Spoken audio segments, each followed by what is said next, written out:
বাউল শিল্পী। বাউল মানে পাউল, বাউল মানে ফাউল।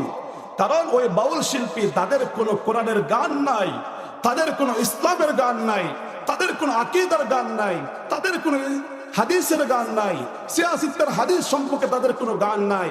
ওই বাউল সরকার, তার নাম হলো বাউল শিল্পী আবুল সরকার। ইউটিউবে আপনারা চার্জ দিয়ে দেখবেন, গত 3 দিন আগে সে আল্লাহর অস্তিত্বকে নিয়ে গালিগালাজ করেছে।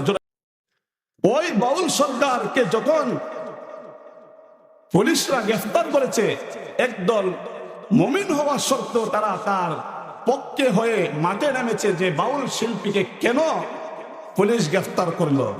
সে বলেছে যে আল্লাহর কথা কাজে কোনো মিল নাই। জোরে বলেন না আউযুবিল্লাহ। আল্লাহ একবার বলে নূর এখানে, আরেকবার বলে আল্লাহ তাআলা এই সৃষ্টি করেছে, আবার বলে ওই সৃষ্টি করেছে।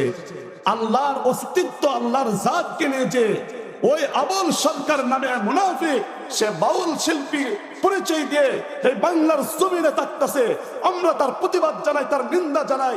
এমন বাউল সরকারকে আমরা এই বাংলাদেশের জমিনে দেখতে চাই না, ঠিক কিনা জোরে বলুন। কারণ এটা হলো 92 ভাগ মুসলমানের রাষ্ট্র। এই রাষ্ট্রের মধ্যে ফজরের আজানের দুটি আওয়াজ শুনে, আল্লাহু আকবারের স্লোগান শুনে হাজারো হাজারো কোটি কোটি ধর্মপ্রাণ মুসলমান মসজিদে আসে একমাত্র আজানের শব্দ শুনে, ঠিক কিনা জোরে বলো।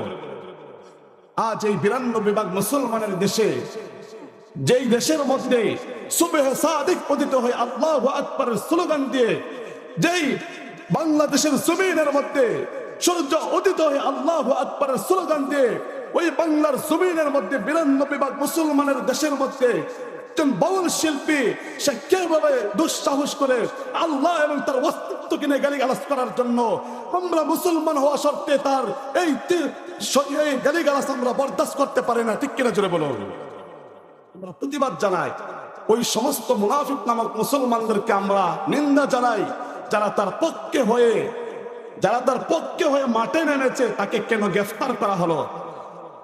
আজ যদি কোরআনের শাসনে বাংলার জমিনে থাকতো, অবশ্যই অবশ্যই ঢাকার জমিনে বাইতুল মুকাররমের সামনে বাউল শিল্পী আবুল সরকারকে ফাঁসির কাস্তে ঝোলানো আমরা প্রতিবাদ জানাইতাম, ঠিক কিনা জোরে বলুন। কারণ এটা হলো গণতন্ত্র রাষ্ট্র। এই গণতন্ত্র রাষ্ট্রের মধ্যে আপনি প্রতিবাদ করতে পারবেন। দীর্ঘ 16টা বছর আমরা প্রতিবাদ করেছি, কিন্তু আমরা কোনো সঠিক বিচার পাই নাই। আমার কথা এটা না, আপনারা ভুল বুঝবেন না আমাকে। যেহেতু আল্লাহ এবং তার অস্তিত্বকে নিয়ে আমি কথা বলছি, আল্লাহ কিভাবে আমাদেরকে সৃষ্টি করেছেন, আল্লাহ সুবহানাহু ওয়া তাআলা এই জমিনটাকে সৃষ্টি করেছেন। এই যে তো বিশাল আকাশ, একটা সাধারণ